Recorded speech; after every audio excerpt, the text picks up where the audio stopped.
Evening. You're listening to Making Life Brighter, and I'm your host, Winifred Adams, and we're back tonight. And we have return guest Joshua Shapiro. And the last time that we met, we were talking about crystal skulls and all of his discoveries of the blue crystal skull. Welcome back, Joshua. Nice to have you on Making Life Brighter. Yes, we are going to make life brighter before we finish this show. I guarantee you. That's, of All right. course, my Aries speaking, because I just talked to a special person, so she's got me jazzed. Okay, I won't Well, say anymore. Go ahead. I love that we had this great conversation, and we touched on your journey into some of the most renowned crystal skulls in the world, and of course, the ethereal blue crystal skull. And you are an official Scully and have been front and center for the whole ride of the ancient crystal skulls. Well, if I get to see some of them, absolutely. Well, you have had some extraordinary life experiences, and people can go back to the archives at Making Life Brighter on YouTube and check that out. And we had a great talk there. It'll be obvious to you. You can't miss that. He's holding his crystal skull. So, what's your skull's name? I believe the one I held was Portal de Luz. Yes, That's Portal my de main Luz. one, but I have with Katrina, when we were together, we got like about 30 skulls. So And I'm that was your I'm wife that right, my recently wife who passed passed. away. I'm still relearning, but I'm amazed because when I bring out the ones she liked, which I don't have a great affinity for, the people like them. Oh, dragon skull. Oh, Mongolian skull. So now I'm forced to do it Well, let's because, talk a little bit because you have a new batch of skulls coming in. Who yeah. are the people that buy these? Like, what kind of people come your way? Well, of course, some people already have their own crystal skull, so they want to get another one. I have one young man who's going like crazy right now. Apparently, he likes my work. He says, Joshua, I have to have one of your Geronimo Juniors, which is based on Geronimo Golden Eagle Eye. My Indian carvers kind of making replicas. So sometimes the people really like that style of skull. Sometimes it's a person who's never bought a crystal skull before. This will be their first one, which for me, that's the greatest honor that I can be the person. Well, we used to be the person. Now I'm the person who can help them to get started on their journey because after being involved for 40 years, I know what's ahead of them. Great adventures, great transformations, great activations. So, and Activation. plus the Let's thing talk that always. activation. Right. Plus, the last thing I wanted to say is I don't know how they find the right person because I've probably had with Katrina, we probably sold like 100 or 150 skulls together, and every single one finds the right person.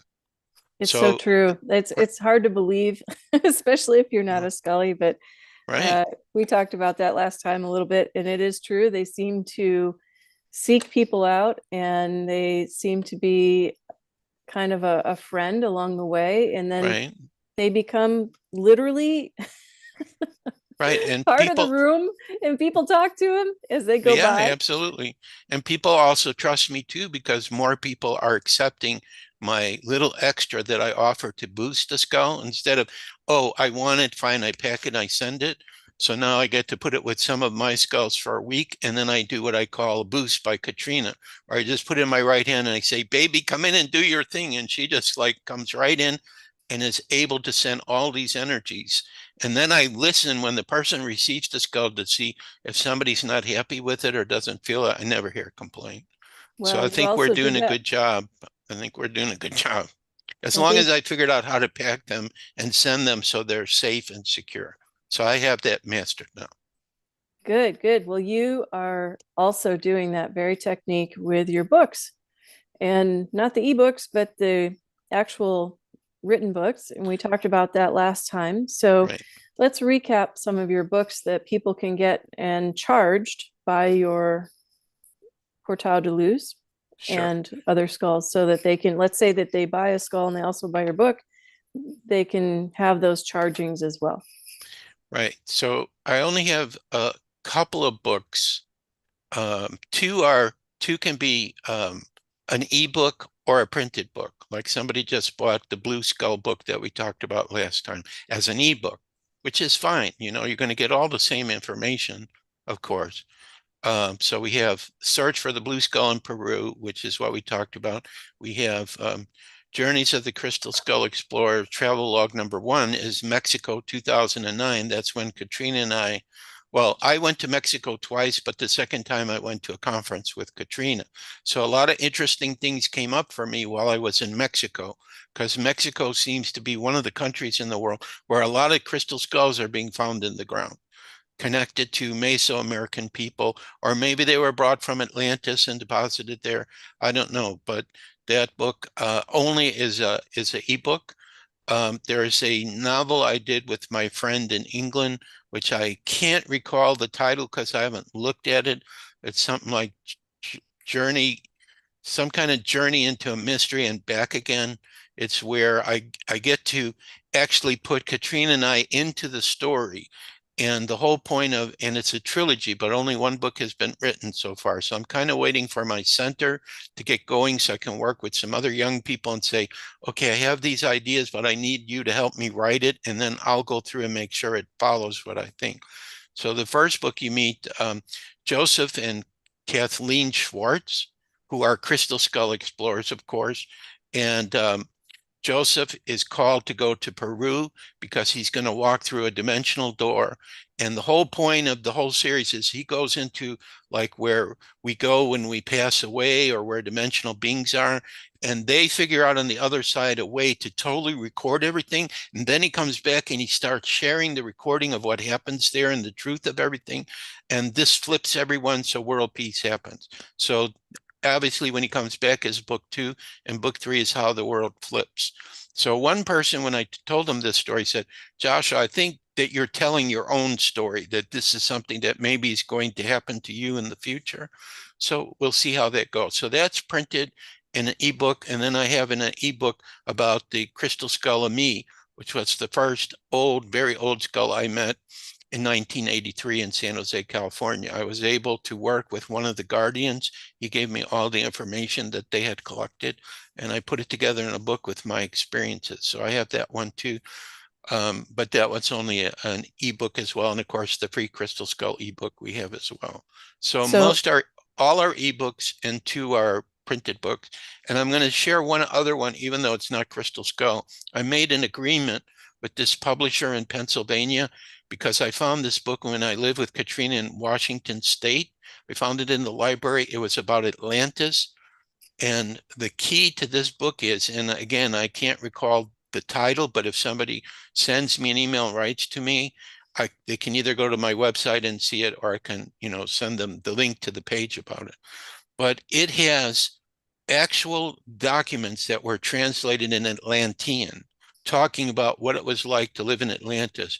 And so since I have made an agreement with the publisher to sell that book, I've sold more of that book than all my own books combined, because it's such an amazing book.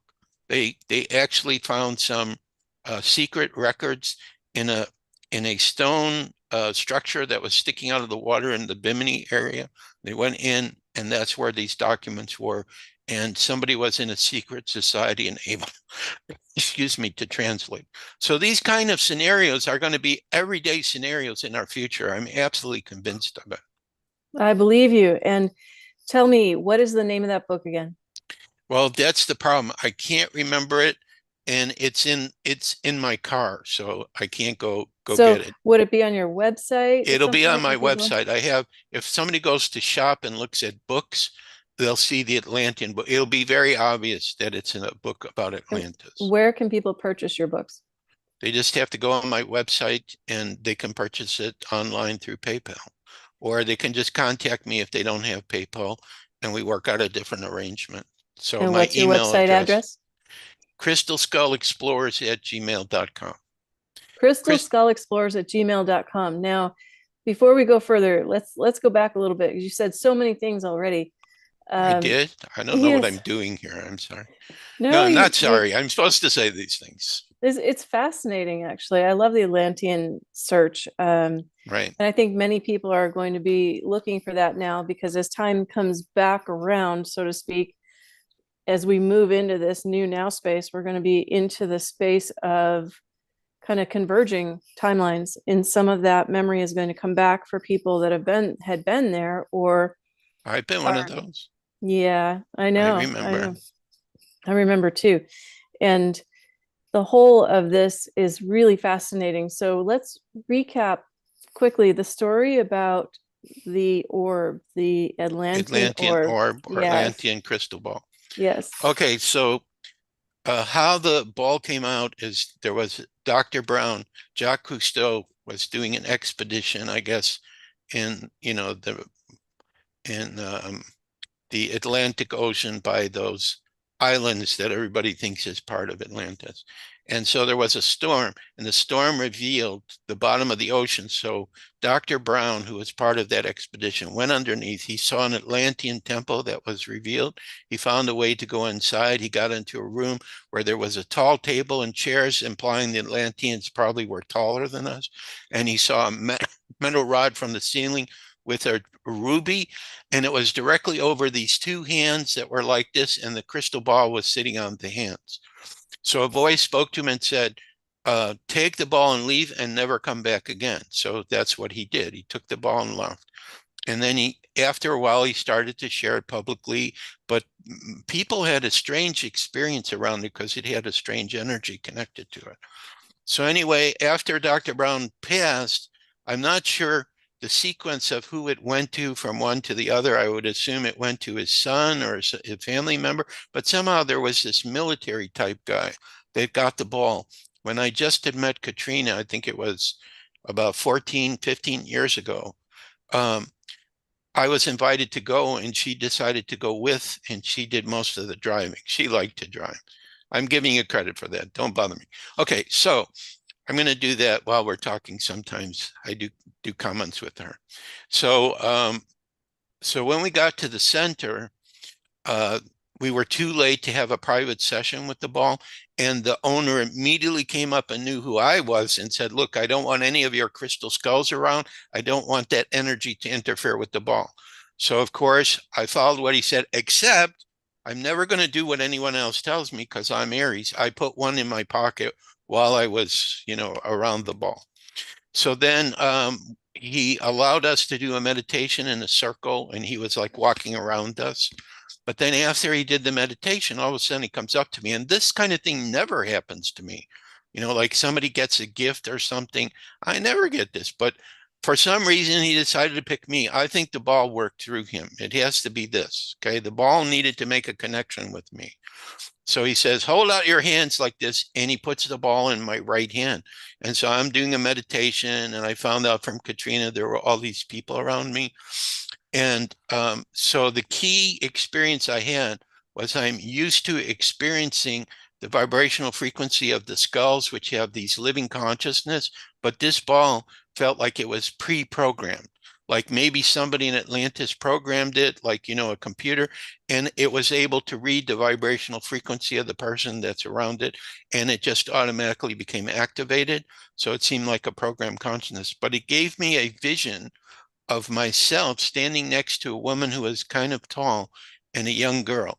And I thought that this might have been a past life with Katrina, but after she passed, I heard, no, this is a future event that hasn't come up for you yet. So this is a sign for me that even though I have not had any children in this lifetime, when I go through the med beds, I'm definitely going to have a couple. Katrina's there nodding. Stop This is, touching my hand. She said, absolutely, you've wanted this, you're going to get it.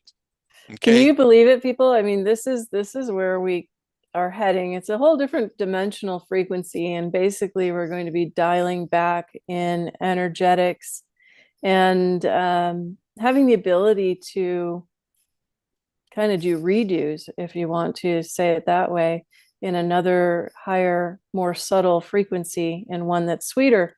So this ball, this Atlantean ball, I It's in my also hand. It held. stayed there. I forgot to say that. Energetically, I have it.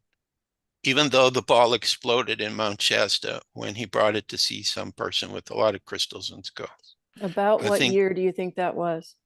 a couple of years ago, I heard. I can't remember exactly. Tell us Maybe what you know two. about it. All I know is the ball exploded. That's what I heard. And I believe it happened because it wasn't with the right person.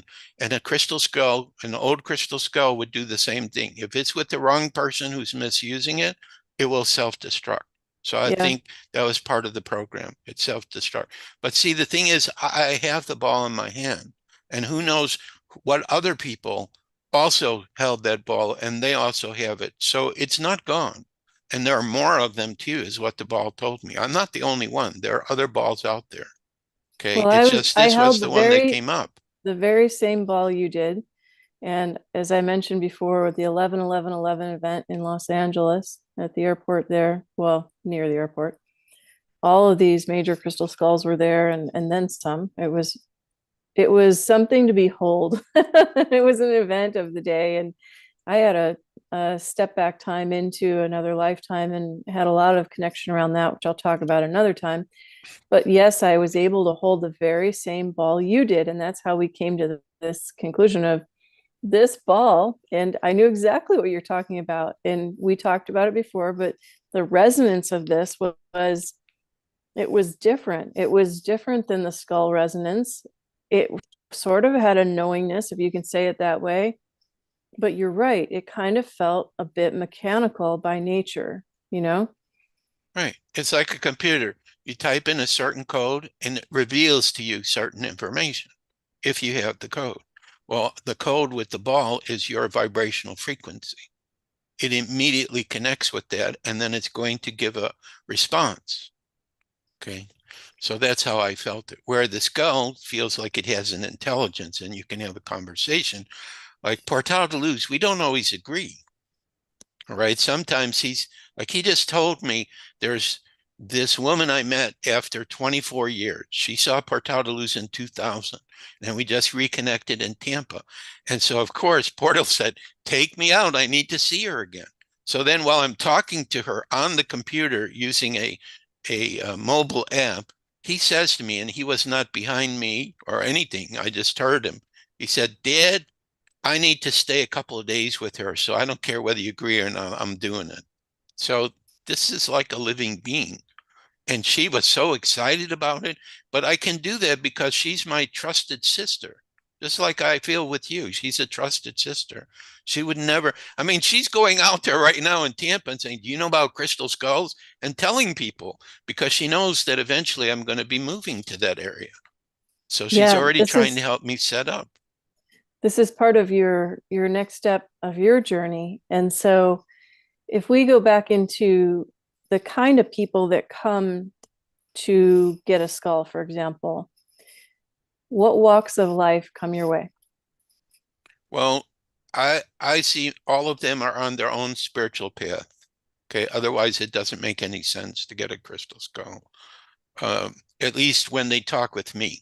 Okay, that doesn't mean somebody can't go to a store and they're not spiritual and they like the skull or whatever. They'll buy it. But the ones that come to me they're all on their spiritual path, and they're every profession that you can imagine. You know, it's not like there's any profession it won't happen as long as the person's on their spiritual path and they have a connection with the energy of the crystal of the particular crystal skull I present to them or crystal skulls in general, then it's irrelevant what they do in real life. They know, they feel, they sense that this is something that could help them, that would be fun for them to have, because all I tell people is I say, look, especially if they're first time, if you agree to get this skull, your whole life's going to change. Okay, so make sure that you decide you want. Don't come back to me and complain and say, why didn't you warn me? I'm asking you right now. So I've learned to do that if it's somebody I don't really know well. But most of the people, because I put it on Facebook, they already know me there. And I'm just amazed. Who's the next person that's going to contact me? It's like there was a larger than normal skull that nobody contacted. And then all of a sudden, this young guy said, oh, I got to have a Geronimo Jr. So I'm still waiting to see how we're going to work out the finances for that. This is the other thing, too. You cannot be thinking, oh, I can't charge for these or whatever. There has to be an exchange. I give away free ebooks, as we talked about last time. Sometimes I give away information or I'm talking to people, but some things I do, there is a fee for it. So I just try to find a fee that's acceptable. And even if the skull is more expensive, and I think somebody will show up and say, that's not a problem for me. I want that one. So it's kind of like you just allow it to happen, however it's going to happen, and then be grateful for the abundance that comes from the universe so that you can do other stuff. That's right. That's right. And to go back to the crystal skulls themselves, what I've noticed is that when people come along and they touch certain skulls, if they have a negativity, the skull reflects that. The Yes, skull it will will do that. get a fissure, it'll get a crack, it'll have a dark mark in it. It gathers that energy and holds it. And you can actually see that, and it Yeah. changes. And so you want to be very careful who touches your crystals or what that is. Can you speak to that a little bit in your experience? Well, my experience is that can happen. I saw Portal de Luz when I was with the British Museum skull turn almost dark because he was trying to help the skull, but I wasn't concerned with it because I know that the intelligence that works through will clear itself of it afterwards. So it depends upon if you're a beginner, you may want to be more careful, you know, having your skull around certain energy places that aren't good, certain people, certain situation. But sometimes there's a very advanced being that works through the skull that gives it protection. So I don't worry about him. I only remember one time when I was with my Dutch wife in Holland that I felt like I didn't cleanse him enough and he was picking up too much dark energies. So I had to bury him in the ground for 6 months.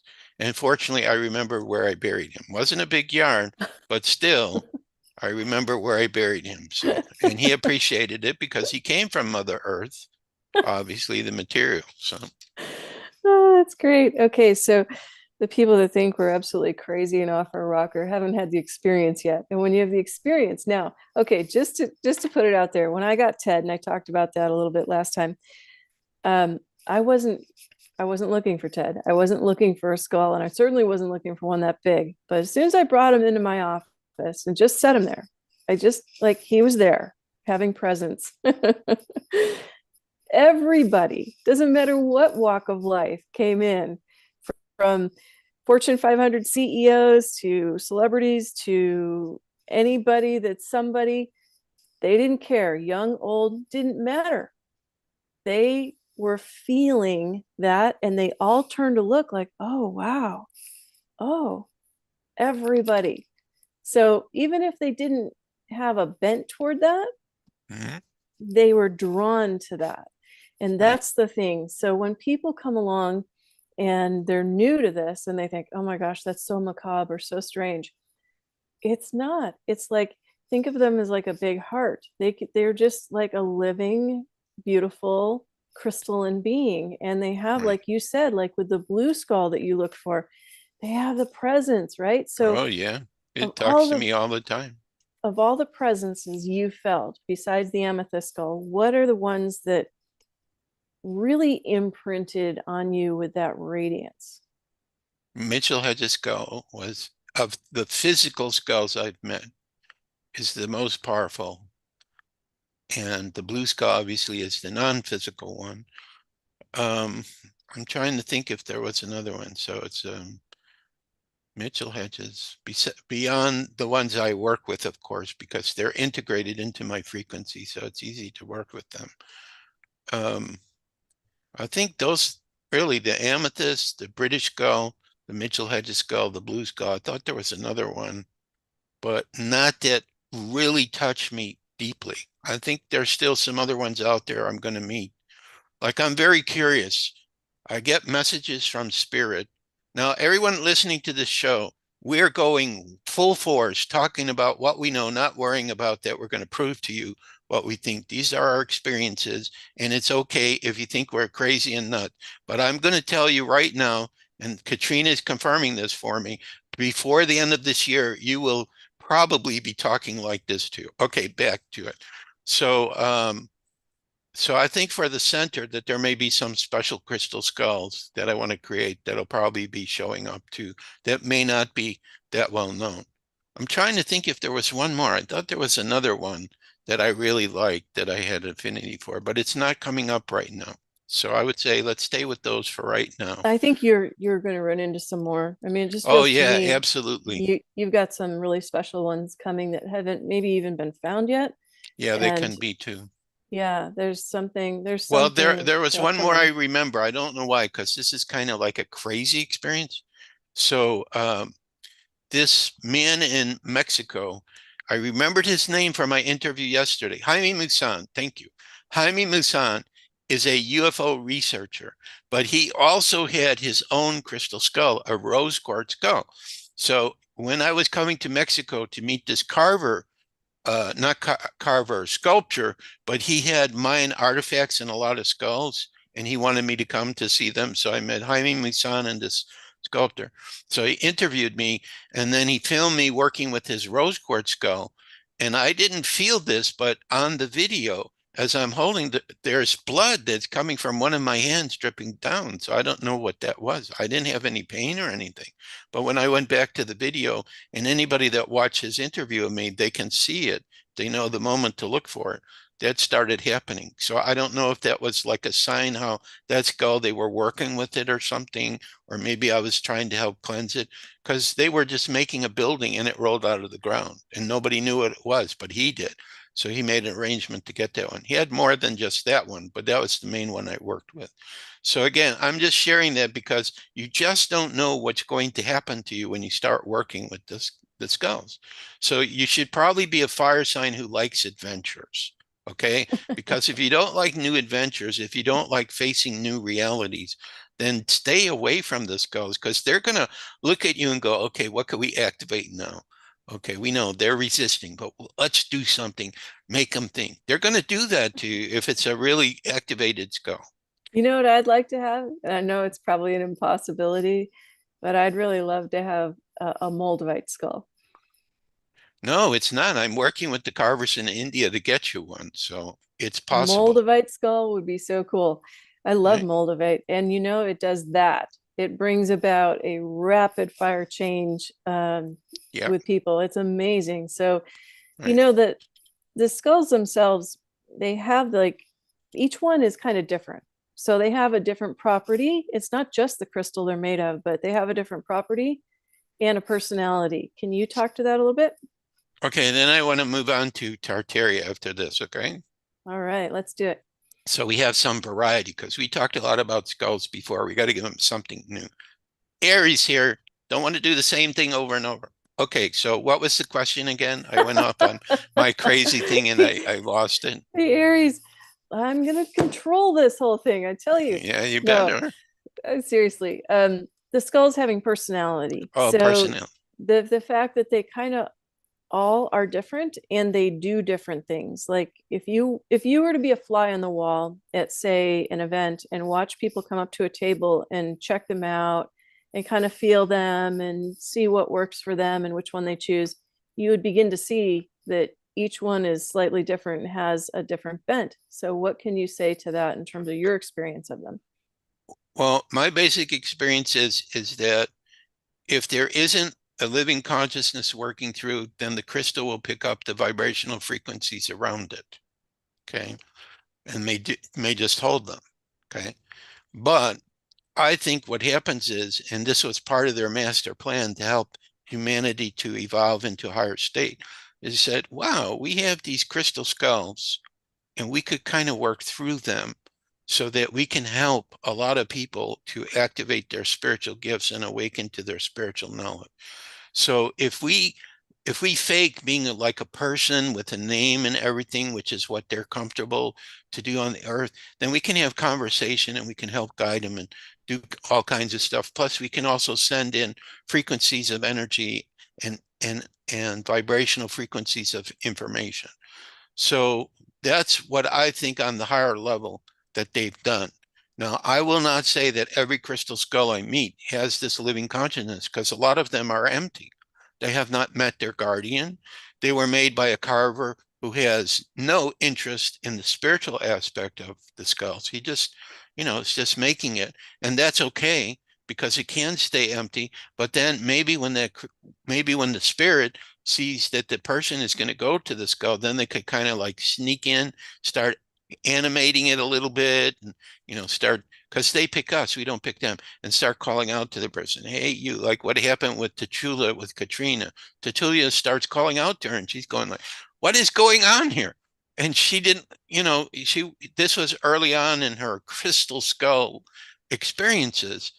And so eventually the guy who brought that skull had to put it in front and said, this one's supposed to go with you. Let's make an agreement. So she couldn't stop it from coming with us. And a lot of people are very drawn to that one because it's a very old skull. And it has brothers and sisters, because I saw one in Washington State at a fair that we were at. Somebody brought me another one, and I went, wow, there's got to be 12 of these then, probably. Where are the rest of them? I don't know. So I'm saying this to say there's different levels depending upon who the skull's going to, how it's going to be used. And if it's a very old skull, it already has all these frequencies of energy. All right. Now, So why it's do you going to think start it's impacting people. why do you think it's a skull versus, say, a heart or a lion or, you know, a bird? Why I is think it a skull? I think it's the same reason that our our bone skull is in that shape. It's able to receive cosmic knowledge and information. It's the shape. So I think it's the shape. So, and it's also duplicating kind of what we look like. Now, that's not completely true because carvers are making animal stones, dragon skulls, ET skulls. Like I have a couple of ET skulls that'll be coming in a couple of weeks. So, it could be different shapes, but I think when it's in the shape of a human bone skull, that shape is able to receive cosmic knowledge and information, comes into our subconscious and then our conscious mind. This is anyway what I heard, so it makes a lot of sense for me. So how about Tartaria? Oh, let's go to Tartaria. Okay. Uh, Go ahead. Okay, so folks, she said she wanted to talk about this, so that's why I'm bringing it up. Okay, because normally I let the host do it, but Hey, if we're you going to can. go there, let's go all the way there. Let's go. Okay, good. But you can see that we're very good friends and we like to have fun talking to each other. Okay, so Tartaria. Now, Katrina is actually the person who brought up Tartaria for me first. She had heard it from another friend who's like very spiritual. They were like very close sisters. And I talked to her friend at the end before she passed to give her updates and everything. So her friend Catherine starts saying, there's this other people that exist here back in the 17, 1800s, and a lot of their buildings are still around. And I'm going, what is she talking about? We didn't learn anything like this in the history. So what it took for me to really get it is there was this person called Iwar Anand who does Secret History of Flat Earth or something like that. I have it in the Flat Earth ebook, the exact title of his, only 5 hours. So he was talking about Tartaria without naming them, just saying these ancient people. And then he was referring that the people that these Tartarians that live also knew about the true nature of our world, which we'll be talking about next, because these two things are kind of connected. So the bottom line is, if you believe what I tell you, what Tartaria is about, that means that the entire history that we've been taught is false. It It means it is. has been intentionally hidden from us. So is there clues about this? Okay, so in the video that I was watching, the clues that were so obvious in front of my face were the buildings that are still left that the Tartarians built. Immense, unbelievably advanced architecture in our cathedrals, in our churches, in our government buildings. Okay. So if you, and tall doors, a lot of these buildings have tall doors, which implies the Tartarians were tall. They have also found huge books, huge musical instruments. Okay. So it seems to come from some civilization that existed on the earth. So I think it was Tartarian. Now, if you follow Telegram, so this to me was another clue. I'm just thinking of the clues as they come. So I'm listening to President Putin of Russia talk. And what's behind him? A map of Russia, except it says the Tartarian Empire on it. Okay. He has an old map. And I think he even said something about it. All right, because supposedly Tartaria began where Russia is, and also in China. They had some part, but then they start building their buildings everywhere. Another clue for Tartaria is, have you ever gone into a city where you don't understand why there are these buildings where on the ground floor, the window is half above the ground and half below the ground? Okay. I saw pictures of this in Europe. I haven't paid attention here in the United States, but there are buildings like this. Why would somebody make a building where the window is not completely visible? Okay. Why would they do that? Because they say that what destroyed Tartaria, probably the same people who are trying to do the reset again right now, by the way, is that they did a massive flood. And the only way to explain it is I would have to get into the next subject, which I'm not ready to yet. I'll come back to it.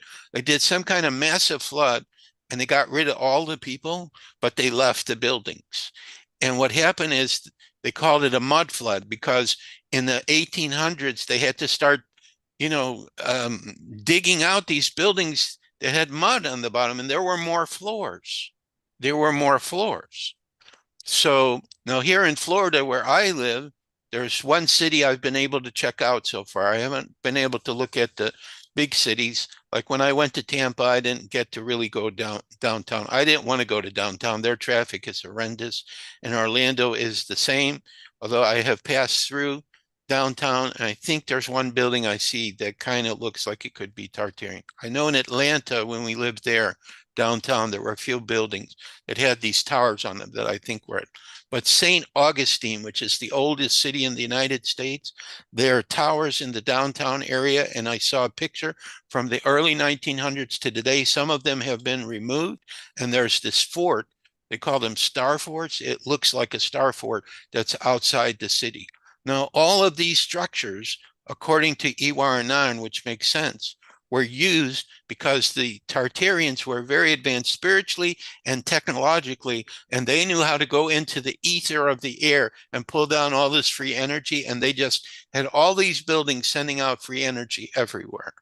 And so that's what these churches and cathedrals were. And there's some other buildings too you're going to find that have like blue and white stripes that have something to do with this. The Taj Mahal looks like it was an energy creating place. And I've seen on Telegram one video where one of those towers, because these people who destroyed Tartaria, they took out all their equipment, was still flickering on Wow. the antenna. It was still every 10 seconds or so, it would flicker, which means the equipment inside was still working to pull out the energy. So Now, what I do you believe think is this going, was, go excuse ahead. me, 1 second. Do you think that those buildings also were time jumping stations? Well, when I talked to, God, I just had his name. The whistleblower I've interviewed 4 times that's very famous. I can't bring it forward. I'm going on 69. This is really bad.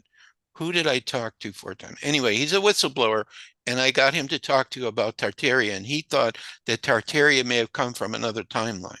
Yeah, that's what it feels That like. Like that maybe it people went there and time jumped off of these right. locations So or this is a spaces. possibility too that maybe come, but yet if that happened, then why are their buildings still here? So somebody knows the answer to this question.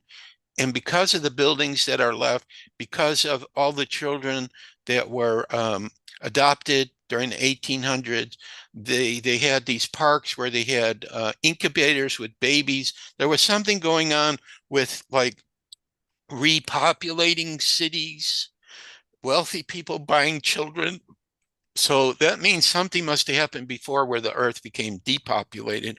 And supposedly there are pictures I saw in Iwa Renard's video where you see big cities in Canada, in Europe that are all there, but there's no people walking around in during the day.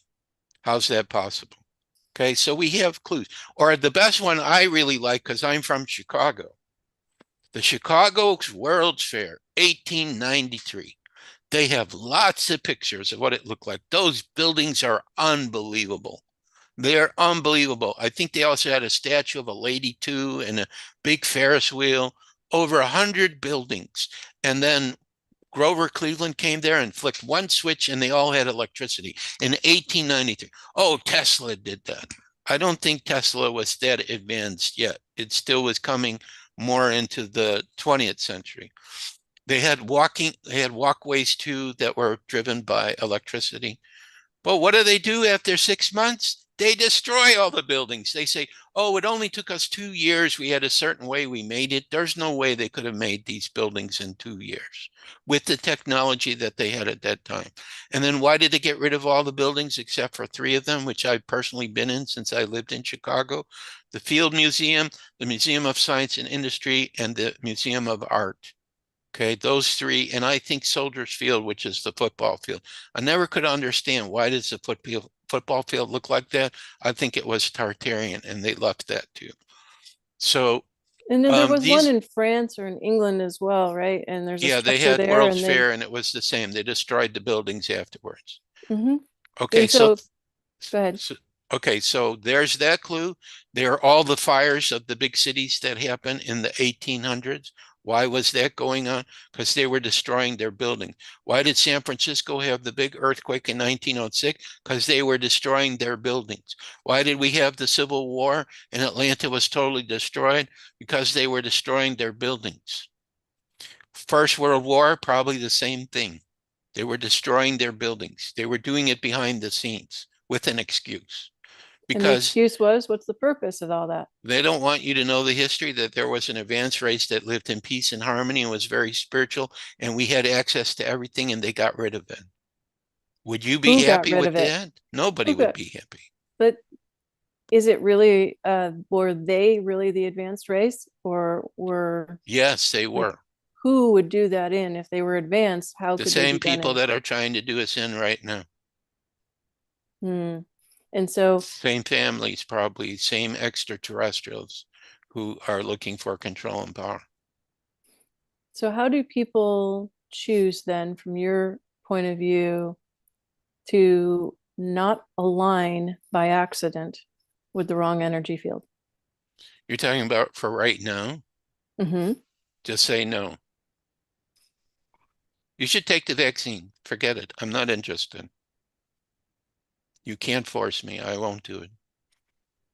It's it's unethical.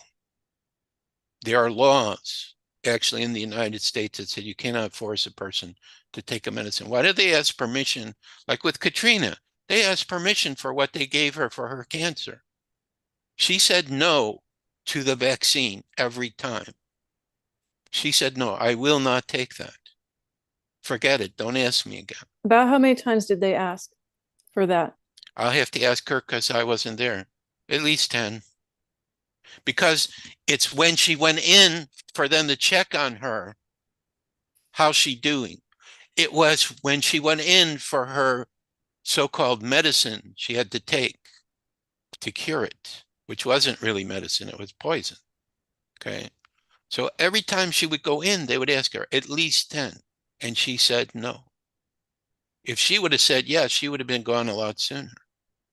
Mm-hmm. That's what she just told me. We And have, of course, I wouldn't have liked that either. I had a big trouble when she left. I wasn't ready, I'm but at least sure, she's here. So we're still yes. kind of working together. Well, at least you can uh, Well, commune in that way, where most people are well, not this as must have been set aligned. up before we were born. She told me one of us had to stay and one of us had to go, and you were the stronger. I knew that you would survive it. Because, of course, Winifred's going to come and be your friend. She'll help you. Gabby is another person that Katrina's talking to who occasionally contact. Are you eating properly? She's getting a message from Katrina to tell me. Okay. One of her sisters just told her daughter that she's feeling her sister around. Her daughter just told me she feels her mom around. So she's pretty active because there's no time and space where she is. So she can be talking to multiple people. And Well, that's just, she says, I make sure, listen to this. This is funny. I make sure every time you do an interview, I'm going to be right there with you yeah, I can because feel I it. may have And a few things to tell you that you may want to share. So I just accept it. well, the veil is really It's thin for getting those that thinner. Yeah. can, yeah, and it's coming along where we're coming to that space. If we go back to Tartaria, what is your Yep. conclusion of all that? Like what's the point of people knowing that today, and why The is that point important? is Tartaria shows us that everything we've been taught is a lie. If they lied about Tartaria, what else have they lied about? If we get into flat Earth, boy, there's a lot of lies there too. All right, let's go to your vision of flat Earth. Well, I don't know if it's my vision, it's my understanding, let's say. Okay, your comprehension of flat Earth.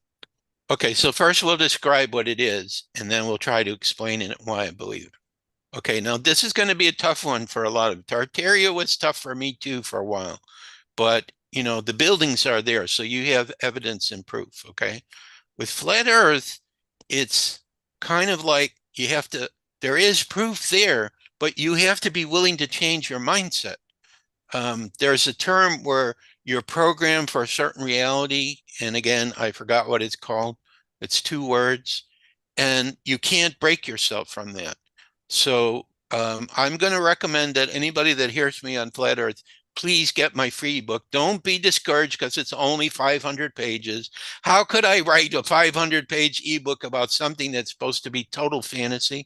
I did compare what's called the geocentric model, which is flat Earth, versus the heliocentric model, which is that, you know, we're in a globe and we're orbiting the sun and all the planets and everything, because these two models don't agree on virtually nothing.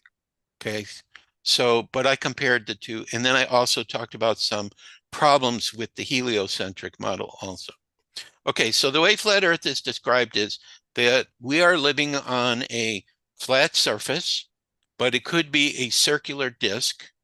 There is a dome at the outer edge. So that's why you can't fall off. There's this dome. Purportedly in the 60s, they were shooting nuclear weapons to break through the dome and they couldn't do it. So it had to be created by someone very advanced, probably a galactic race or whatever. So if there's this dome up there, then what are all these lights that we see in the sky?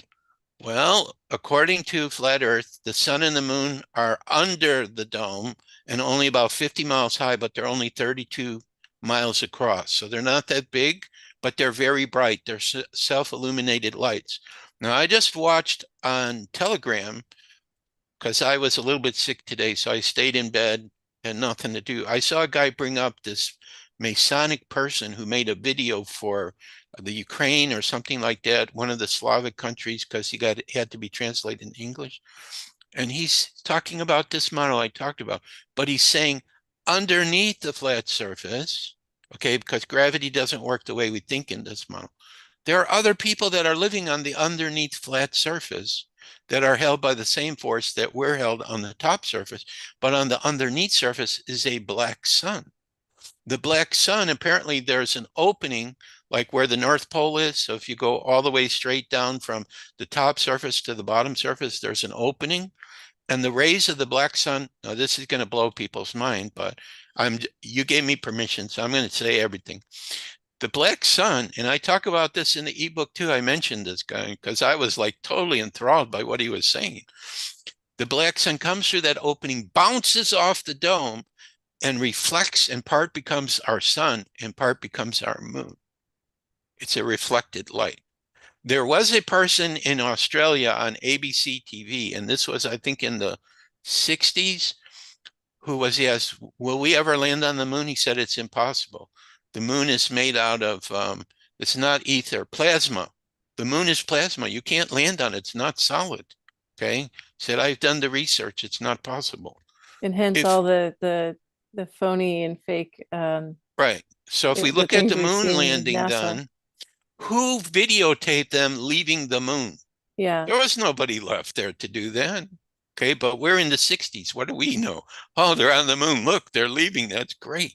Okay, but the person who, I can't remember his name, the producer of 2001 A Space Odyssey, he was interviewed before he died and he said, they hired me to direct the fake moon landing. Is it I also Kubernetes? saw No. Is it Stanley Kubrick? I can't remember. Stanley, yeah, Kubrick? you're right, him. Yeah. Okay. And then he mysteriously died at the end too, because he was opening up and talking about things he knew, I guess. So Stanley Kubrick, that's right. Kubrick. And Yeah. Right. But I also heard too from another person whose father was a military person that was in that room while they were filming to make sure nobody came in and interrupted. So his son talked about what his father talked to him about, how it was fake. Okay. So if the moon is fake, then probably Mars is fake. Jupiter might not be what we think it is. Okay. Because in Iwarnar's video, and this blew me too, there's people with these cameras and they were, zooming in to the stars above, very close. And what were the lights doing up there? They were flashing multicolors. They were spinning. Um, they were kind of doing, when you have a sound with water and it vibrates and it makes all these geometric sounds, they were doing that up there. Okay. And so he was saying, these are lights. They're not planets. They're not physical planets. There's just lights up there, So which what's that again, going to do to all the Vedic astrology and all the astrology I out have there? no Because idea. It's going to throw everything off, probably. It's what? going to I probably mean, throw everything off. everybody that thinks that they're See, so influenced now by this is the something, part I don't right? know. Okay, I kind of know part of this. Okay, so they're saying there are no satellites in outer space because the dome, there is no outer space in the dome. According to the Bible, the water's above, the water's below. There's supposed to be a layer of water up there. Maybe it's frozen or something. How do we know that? Because if you look at the video of them sending up a space rocket, and I saw this too, an amateur group did this. So it's on the center's website. I have this video from them that I copied. So they sent it up at 73 miles high. Their rocket totally stopped. It hit the dome and it stopped. It stopped moving. They had a camera on there showing it spinning and it's going up and it stopped. Or if you watch rockets, when they skim the top of the dome, they spray some kind of liquid up there. Is that the water above? Okay. So some people think the water above is outside the dome, but I don't think so because I believe outside the dome, and I'll tell you why I believe this. There was a book written, there are more lands in another dome. There are more continents in another dome for our world or realm. There may be two more of them. I've seen pictures of two more of them. So So are they a apparently separate there's, dome or just another layer? well, whatever you want to call it, but it's a dome and more people. And then outside of that is another dome with more people. Okay. And apparently, if you know what you're doing, there are some openings in our dome so that, So Elon Musk is busy boring through the flat earth to try and get to somewhere, or maybe sending rockets up to go to the other dome. that could be, or the minimum is they were trying to get outside the dome and they haven't been able to do it. Okay. Now, if it's made of the material that this guy from Antarctica, he was part of the military, he said they have another ice down there. It's called sky ice because it's blue. And they can't take it out of Antarctica because when it gets too warm, it totally evaporates. It doesn't do what normal ice does. It's lighter, but it self-heals itself. So could it be that this is the ice that the dome is made out of? So when they shoot up their rockets and it hits it and maybe cracks it a little bit, then it self-heals itself? I don't know. So the big question for me I can't answer is, we have all these pictures of outer space and everything, and we think all the extraterrestrials are coming from outer space, but maybe they're coming through dimensional doors in our world. Or one person I interviewed for the center. This was interesting. I listen to what everybody tells me because you never know where you're going to hear something. She said, "I'm I'm here as a human. I don't channel my family from home." Oh, how did she say it? She's as a human, but she's starseed because she's Pleiadian. They don't channel through her. She telepathically hears them. And she said they have the code to get through the dome above. So there's Wow. probably Wow. some kind of code that they can do that with. So Okay, there's technically a dome. So then what's the point? Like, what's the point of all the, let's say theoretically that's true. What is the point of solar systems and round earths there is no and point. That's the and whole point. Bent's come, this Right, supposedly we're going through this photon belt right now, right, and other galaxies are merging with ours and they're right. discovering new bodies.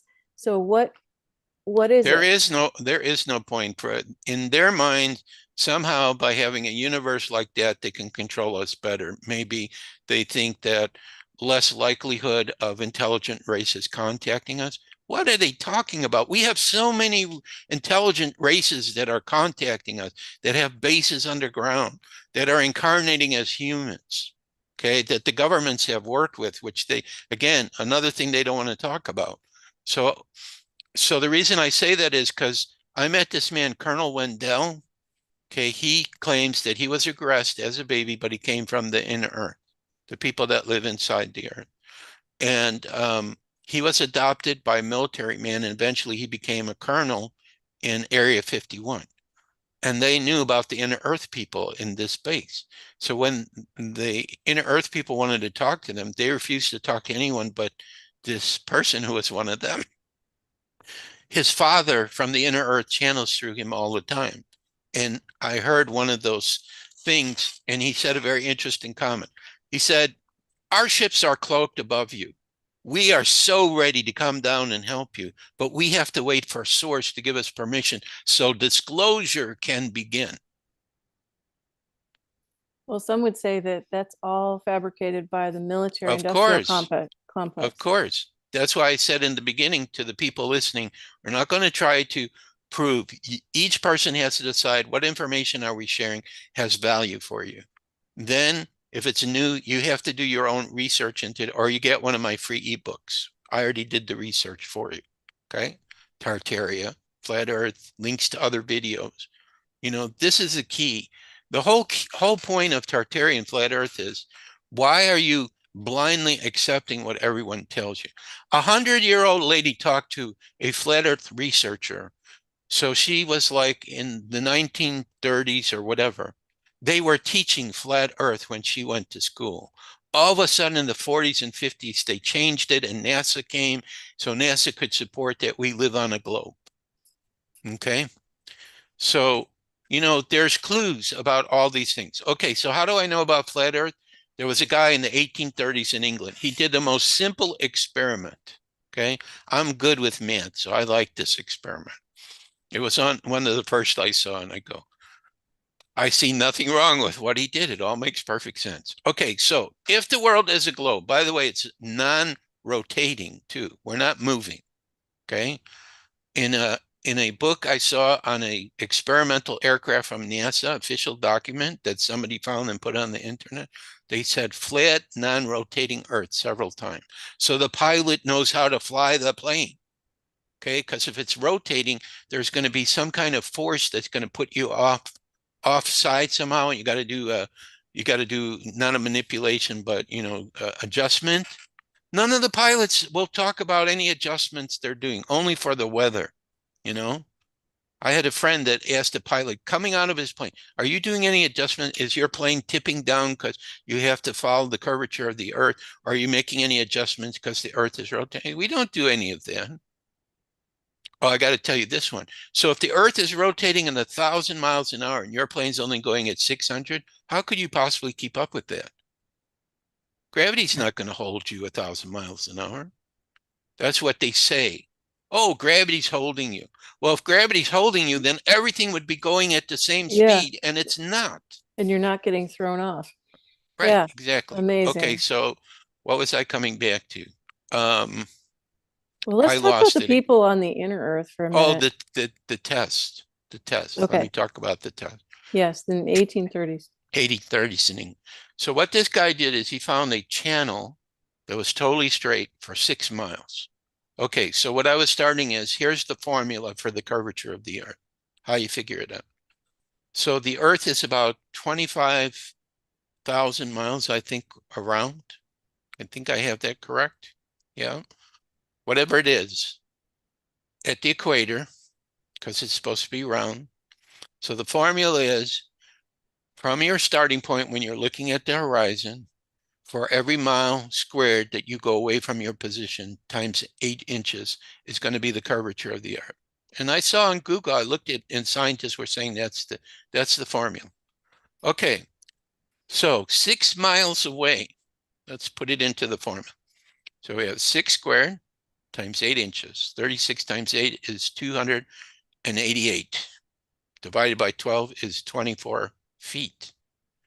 So when his buddy, who's taking the boat down the channel, gets 6 feet away where there's kind of like a tower there or something, small tower or small arch, he shouldn't be able to see him if he's in the water looking straight on, right? The curvature of the earth block saw the boat straight on. If I go out into the ocean here, even with my uh, mobile phone, which, I can zoom in on, probably not the greatest, but it's good enough. If a boat is 10 miles away, I shouldn't be able to see it. I could see it straight on. If it's 20 miles away, I could see it straight on. This is impossible. We can't be on a globe. That's how simple it is, besides the other things that I'm talking about. So when they talk about the event horizon or the horizon, they're just talking about the edge of the dome. No, they want you to believe you're on a globe. What do they do in the plane so you see the curvature? They put in these unusual windows. So when you look out the window, it looks like it's curved. But the pilots don't see it that way. They see it straight on. Pilots have been in. Is the Earth flat? Oh, yeah. When we fly over it, it's totally flat. When the man went up in his balloon, the first guy, which was Picard, was his last name, like Picard on Star Trek. Yeah. He described the same thing. He didn't describe a globe. He went up, I don't know how many thousands of feet he went up. Well, So, what if everybody's just able to experience everything dimensionally as you move through these planes of witnessing, let's say? So if right. you leave your body and you go out through your third eye and you're looking back at your body sitting there, your body's not necessarily farther away from you in any way. You're witnessing it from this position. And then you can be the witness again from that position, another witness. What Yeah, if but we're if you just go witnessing outside, all these? if you go outside into another dimension, you're going to see the other dimension too that we can't see when we're in our human body, unless you're gifted with inner vision. So, what do you make of people traveling through space then? Well, Where is space? Where are they? exactly. This is the part where I haven't come to a good conclusion about how they're doing that, because it doesn't make sense from flat Earth. And not only do we have these other continents that are part of these flat continents or worlds continue all over the place. Like there's a place called Mars, and I forget some other places. Somebody has a whole map of it, and it's huge. It's huge. So are the galactics or extraterrestrials coming from some other world in some other dimension, or are they part of this whole flat scenario? They're extraterritorial and not extraterrestrial. I This is wish what I it, that I knew these things back when I was in college because my professor at the time was one of the fellas that built the Mars Land Rover and launched it. And I was there, sitting there, and he was so excited that, we're going to do this. so was And was the video faked of it doing the launch and landing? he seemed really vested in the fact that this is a real thing that they launched and they were sending it to Mars. He gave no indication at the time that this was, Right. I mean, the way he came across was sincere, that he was really excited in his Well, he probably experiment. was sincere, and he probably believed it 100%. You have no clue how advanced is the technology these people have. Yeah. First of all, they probably stole it from Tartaria. They probably Yeah. got it from the not so nice ETs that they're working with. Okay. Right. And they make their plans. And if something comes up that doesn't work, then they say that person's insane. They don't know what they're talking about. They go after them. They try to shut them down. You know, they go to great extremes to shut them down. But yet, if they toe the line, oh, they praise them and everything. So something's not right here. We should have freedom of speech. We should have the ability to do our own exploration. Like if somebody's interested in Tartary, should be able to go to Taj Mahal and really look at it and see, my God, this is unbelievable architecture here. They were using sound in here to heal people. How Yeah, could they do kind of that? like It was in, made in the 1600s. We didn't have this technology then. well, Egypt did. And so basically all these things are still out there. And for Well, you're anyone, saying Egypt may have had it very long time ago. right, exactly. So There was an somebody's advanced pulling civilization again. of Egypt, which came from Atlantis, Yeah. right? Okay, so that may And be true, Lemuria, right? right? So, And Lemuria, that could very well be true. But relative history to us here, there's no way. There's no way they could have had the technologies to make these buildings.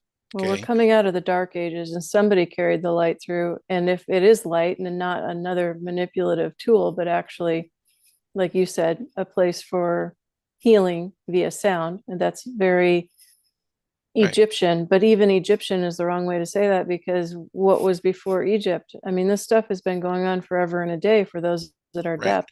So the key question to ask is, does it matter that we know the history of our world? No, because we have to deal with what's happening now. Does it matter that we know the true nature of our world? No, because we still live here and we have to deal with the things as they are. Is it important that we know who we are as spiritual beings? Absolutely, yes. If you start getting in touch with who you are, your inner self will say, yep, what Joshua's talking about, absolutely correct and true. Yes, what Winifred is talking about, absolutely true. You know, you just know those things. See, sometimes I'm a bullish Aries and I will not accept it because I can't figure it out or I can't see how it works. But once I see how it works, and once I could see that this is a possibility, because you have to remember, there is nothing that we can imagine unless it already exists somewhere else. We can only imagine things that exist somewhere else.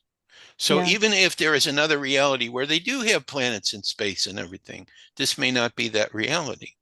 Maybe these people behind the scenes saw it and just said, well, it doesn't work here, but we'll use it. Because then they won't be so much into God, or they have some psychological reason that they want us to believe that. Now, it's a great story. We have our science fiction movies and TV shows. I love them. They're traveling everywhere, but I don't know if that's really the way that it is. But when we have contact with our galactic brothers and sisters, they know, and they're going to show us everything. Or Well, we already there's have records of all this. And once we know what is the truth of our reality, or if we're even in a computer simulation too, which I think we are, then, you know, everything will be much nicer. We'll be able to live more harmonious and peaceful. Everybody be dancing and singing in the street. I see that. That's what I'm going to so try to do at my birthday party on April 17th. Dance and sing with everybody who comes. well, let's talk about what's upcoming. On Monday, we have a big event, and the Yeah. event has just changed trajectory apparently. So Oh, we now, did? yes, it's a little off its original map according to them, whoever they are, and Okay. so it's moved a little bit, and Might have so moved because somebody was saying that where it intersected with another one that happened before was where a special place was located in the center. So they had to move it. So that place couldn't be found, I yeah, think. it is curious what's going on. So you're not worried about this event, are you? Well, this is what I do. Okay. So I believe that I have a lot of f spiritual family I talk to. So if I look at Katrina, am I worried about this? I have a new one who's gold that's behind me. Am I worried about this? No. So I don't get anything. Okay. A lot of times we have an event like this and they try to promote fear. So everybody goes crazy. And I have a sensing that there is something interesting, whether it's going to be for the better or for the worse, I don't know, but something interesting, but the world's not going to end. And I believe this because I made an appointment for the next day to go visit some friends who have a spiritual center here. So I'm intending to go to that. So it should be good. Yeah, I don't believe we're going to have the end of the world in any way. We may have an interruption or disruption, but Yeah. frankly, uh, it's a good time to meditate and take in the new energies that are coming. So, on the positive note, what do you see this is going to do for us? Well, I don't look at this as the only event. I would look at it for the rest of the year. So that touch means you confirm it? Not exactly. Okay. But I can still say it, right? All right. Sorry about that. She interrupted me and said, it's not going to be completely the way you understand it. So then I'm going to say that before I say that. My sensing is before the end of this year, and maybe it'll take part into next year, all the new technologies, the new financial system, the spiritual truths, the med beds, all of this stuff, it's going to begin to be revealed to everyone on the planet. This is my sensing. Because the old systems that we're living in, which we're kind of adapted to and used to, but we may not be totally happy with them because we're watching a lot of people struggling and suffering, like what's happening in Israel, what the Israelis are doing to the Palestinians there is terrible, and nobody's stopping them. They're just letting them go ahead and do it. So this is ridiculous. I believe from the level of creator through his, her, angels, I would say, or galactics that are working with creator, they said enough is enough. The other side has gone too far, and they're interfering in the natural evolution of humanity, and this is going to be stopped. So I'm expecting major changes to happen. Now, whether, excuse me, whether the eclipse will be a catalyst that may initiate some small things, that I could see possibly. Whether it will be a catalyst that might wake people up to some things, like some other information may come out from that, I could see that. But whether we're going to go all the way through to the end of the year, to the degree I'm saying, she's saying it's not going to be exactly that, but the essence of what I'm talking about is going to come. Now, the new financial system, I know because of the BRICS system. That's the system started by Brazil, Russia, India, China, and South Africa. They are only using their own currencies backed by precious metals. 5 new countries joined them at the beginning of the year, and there's like 20 or 30 more that want to join them in new meetings they have. That means the dollar is going bye-bye. The dollar is the reserve currency in the world. And if people stop using it, then that could totally change everything too. So there's a lot of changes coming. Now, they may not seem like a positive change. Oh, it's going to happen to my money or whatever. Well, the Galactics gave us a new computer system called the quantum financial system. It has already tracked all the money you have in the bank everywhere in the world. So when the new currencies come, it'll be exchanged one for one. Your money will still be in the bank in the new system. So that's my understanding of it. Well, we're going to So, see what the correct system really will play out to be. And let's exactly. call a spade for a minute. Okay. If med beds are currently being used in the military industrial complex for rejuvenating limbs and, healing super soldiers or anybody for that matter, isn't it a crime that people are suffering and this technology is not being brought forward now, or hasn't, people have been suffering, so Right. The it's just people who sitting. have these advanced technologies have intentionally kept them from us until the world shifts, or until the so-called military that's working with the White House and the alliance totally step forward. They have some plan. They're trying to minimize the amount of injuries and deaths that's going to happen, because when the world shifts, like what we're talking about, a lot of people are going to go crazy. A lot of people are going to act insane. So they have some plan to try to do this shift in as gentle and peaceful a nature as possible. So this is part of the reason why they're not allowed yet to bring it out. But yet, what they've done is they have a lot of whistleblowers who are giving the information about the med beds. And because the other side has to show us what they're going to do and what they are doing, in Elysium, which was a movie that was shown a few years ago, they showed you exactly what that med bed looks like. They put a little girl in there who was seriously ill, and miraculously she was cured. So one of the functions it will do is it will regress you in age, like 30 or some year. So I'm volunteering for that because I want my family. I want to have Yeah. my own children, and I'll be able to do it. So of course, whoever's going to be my partner has to agree with that too. But Spirit said, Joshua, everything you want, it's going to come to you. You're going to have it. So I'm just being patient and waiting, because Well, I would would it love to not be a be father. also, I would love besides the to be a bed beds? father of one of these advanced children that's being born right now. Go Yeah, ahead. I'm sure. But let's say, aside from med beds, if things move to the shift of true fifth or beyond dimensional frequencies, Hmm. all these things are possible even without that technology and those spacings, But we right? can't go into 5D right away. People aren't accustomed to it. It has to be a gradual shift.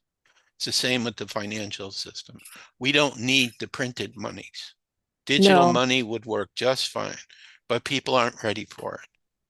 it So they may, have to, huh? it's in the offing for sure. I mean, people are Right. certainly talking about it and playing with it, which we're going to cover here again next week. We're going to do that this week, but we're going to talk about that some more. I think there's a lot on the horizon, and it boils down to what you said about the real history and also the correctness. What is the correctness for an advanced society? How does it Hmm. function? How does it run?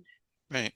Because what we've had is a conglomeration of those that are not using the technologies correctly, just like in Atlantean times, and also they're abusing what was meant to be for us here as spiritual beings in a body. Hmm. But I believe it's not coming too much longer. And every single one of your viewers, what can you do about it? Meditate for 5 minutes in the morning, 5 minutes in the evening, and just let your mind go and see what would the world look like if we had total peace and harmony here. Do you understand just by the very act that you visualize and think this, a geometric multiple of the power will happen all over the world and it will bring this reality closer. Plus, it will send up such a light to our galactic brothers and sisters. They'll say, okay, they're ready now.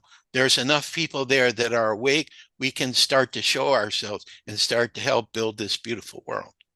So that was something they gave me one time. So would it hurt? Would it hurt to do a little meditation? No. Okay. But you have to also believe because the power of the mind, this comes from creator. Everything that exists is through the power of creator's mind.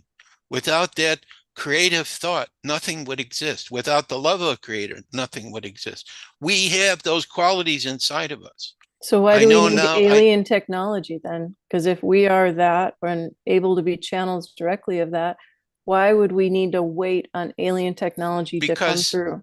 because the people that are controlling the world have brainwashed us to say, you are not powerful. You have to listen to us or you can't do nothing. We will take everything from you. That's their message.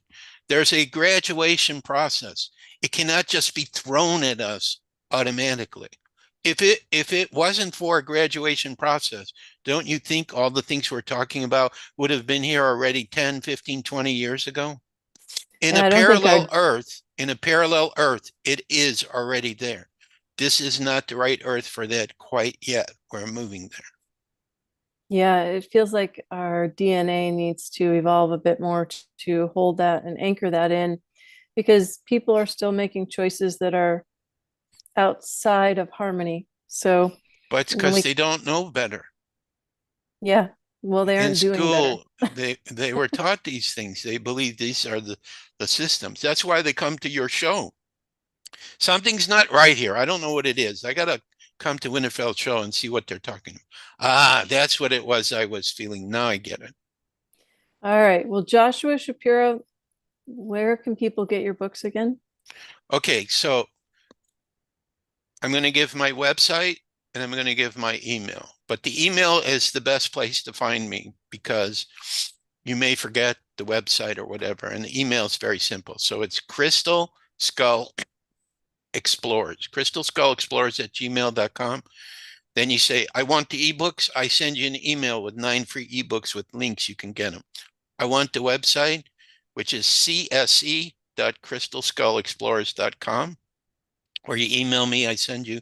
Well, actually, when I email you, the website's at the bottom of the email. Also, the free Crystal Skull ebook, there's a link for it too. So that's the best way to find me. If you're in the Tampa area, just in case it happens, you should email me. There's a birthday party. I got to talk to my friends as soon as we finish up here. We're going to do for my 69th.